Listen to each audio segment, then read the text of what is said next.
Ассалому алайкум, обуначиёни канали Исфара Про дар шабакаи видеохостингии YouTube. Инак имрӯз навбат расид ба ҷамоати деҳоти Чоркӯ. Каме нақл мекунем дар бораи Чоркӯ. Агар ба шумо писанд ояд, ҳатман лайк гузоред, ҳатман ба канал обуна шавед, як комментария яъне шарҳ гузоред, ба дӯстон равона кунед. шаҳраки Чоркӯ дар 21 километр ҷанубии Исфара байни кӯҳҳо воқеъ шудааст. қисми ҷанубии шаҳрак аз тарафи чапи дарьё бо заминҳои деҳаи Хоҷаи Аъло ва қисми шимолӣ он бо деҳаи Найман ҳамҳудуд буда, аз тарафи ҷанубу ғарбӣ бо ҷумҳурии Қирғизистон хатти сарҳадиро ташкил медиҳад. роҳи мошингарди Исфара-Ворух аз самти шарқии шаҳраки Чоркӯ гузашта ба воситаи пул аз тарафи чапи дарьё то Ворух рафтааст. заминҳои кушоди шаҳраки Чоркӯ 435 га, боғ 376 га-ро ташкил медиҳад ва замину боғҳо аз оби дарьё бо воситаи ҷӯйҳо обёрӣ карда мешаванд. маҳаллаҳои Сари Постон, Сари Баландӣ, Сари Ҳисор, Гузар, Лангар, Кунҷок, Қӯруқ, Зочол, Холисон, Сари Бозор, Чақар, мирзогиҳои боло ва мирзогиҳои поён дар якҷоягӣ шаҳраки Чоркӯҳро ташкил доданд. дар навбати худ маҳаллаҳои Қӯруқ бо маҳаллаҳои Чакалак, Масҷиди Миёна, Таги Сада ва маҳаллаҳои Лангар ба маҳаллаҳои Лангари Ҳоҷиён, Ҳазрати Шоҳ ва маҳаллаҳои Кунҷоқ ба маҳаллаҳои Бахиён, Чалиён, Қақир, Подаҷо ва маҳаллаҳои Гузар ба маҳаллаҳои Гузари Боло, Гузари Поён, Кӯчаи Шамс тақсим шудаанд. дар бораи Чоркӯҳ ном гирифтани шаҳрак ду ривоят мавҷуд аст. ривояти аввал он ки аз сабаби чор тарафи ин мавзеъ аз кӯҳҳо иборат буда, номи Чоркӯҳро гирифтааст. ривояти дигар ин мавзеъ аз чор кӯй яъне чор маҳал таркиб ёфтааст. бинобар ин ба Чоркӯҳ нисбат дода шудааст. мувофиқи нақли муаллимони кӯҳансол, донандаи таърихи меҳан Бобохонов Муҳаммадхон, Раззоқов Муқимҷон ва Раупов Абдуманнон ва Миров Карим чунин бармеояд, ки сокинони аввалин дар маҳаллаҳои Ҳоҷаи Ғор, Сари Постон, Гузар, Сари Ҳисор, Сари Баландӣ ва Чақар, ки дар ин мавзеъҳои чашмаи об мавҷуд будааст, мезистанд. қалъаи қадимаи Чоркӯҳ дар маҳаллаи Сари Баландӣ, ҷои духтурхонаи ҳозира, воқеъ буда баъзе нишонаҳо то ҳол вуҷуд дорад. қабристони сокинони ин маҳал, ки ба номи қабристони муғҳо ёд карда мешавад, дар пушти духтурхонаи мазкур воқеъ будааст. қалъаи қадимаи дигар дар маҳаллаи Сари Ҳисор буда, он тахминан 200 сол пеш вайрон карда шудааст. дар наздикии қалъаи қабри эшони Домулло мавҷуд будааст. асли эшони Домуллоро аз Урганч нишон медиҳанд.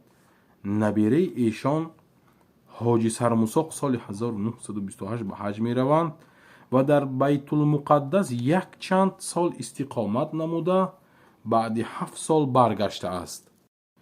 ривоят мекунанд, ки пеш аз ислом мардум дар ҳудуди мавзеи Кӯслон, кӯҳи Ислом то мавзеи Ҳазрати Шоҳ хеле зид ҷойгир буданд ва бо сабабҳои номаълум ба атроф паҳну парешон шудаанд. бинобар афзудани аҳолӣ зарурат ба замин ва ҷои зист меафзояд ва мардум дар пайи кушодани заминҳои нав, баровардани ҷӯйҳо бар заминҳои кушодаи хеш мешаванд.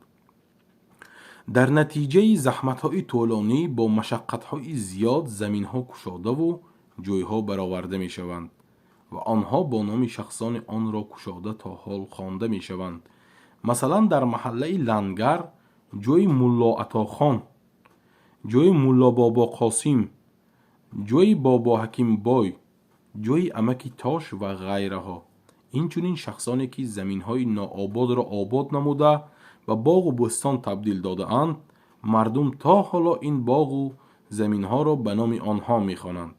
чунончи замину боғҳои Шодибой, Абдурашидӣ, Асрорбой, Фозилбой, Мулло Атохон, Абдулмуъминӣ, امک نجمی، حکیم بای، آفتابچی ها و محله لنگر، زمین و باغ‌های محمود بای، ملا بابا، بابا نیاز، میرزا تویچی از محله کنجک، زمین و باغ‌های امک بایچه، چنگ ها از محله سری حصار، زمین و باغ‌های عبدالحکیم بای، سنگین بای، مغزوم بای، شیخ نعمت بای، شیخ عبدالقادر از محله قروق، زمین و باغ‌های علاوالدین بای، نصرالدین بای از محله گذر، باغ زردالوزار در موضع قلعه شاه در روح اینچنین زمینی کیش در محله لنگر حاجیان به ملا عطاهای تعلق داشته است.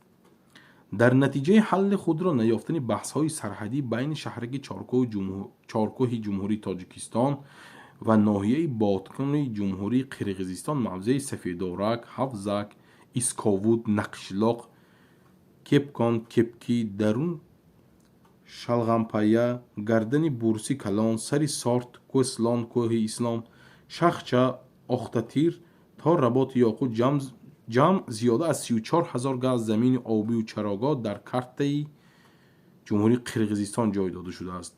مثال این را در زمین حاجی علاوالدین در موضع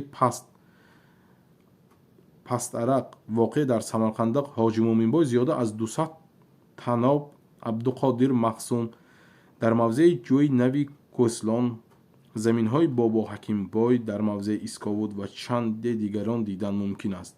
نبی الله داوودوف از پدر و بابای خود چنین روایت می کنند که در زمان حکمرانی عبدالله خان ایشان کلان، غفار خان مخزوم صاحب زمین های موضع حوجه اعلا و سری سارت بوده است.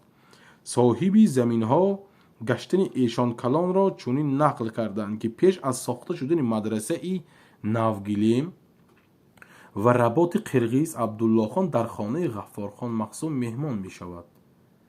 از به کسی خان به کسلی چله اشور مطلع بود، غفار خان مخزوم او را با قورباغه معالجه می کند. در مدتی کوتاه عبدالله خان از این کسلی نجات یافته، بر عوض آن به ایشان جامه ابریشمی که به آن سوره اینا فتحنا را نوشته بودند تحفه می نمودند.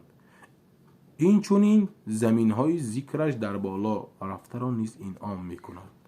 در شهرک چارکو 10 مزار وجود است. مزار آذر، این مزار را مزار آزخ نیز می نامند. مزار مذکور در محله زاچال واقع بوده.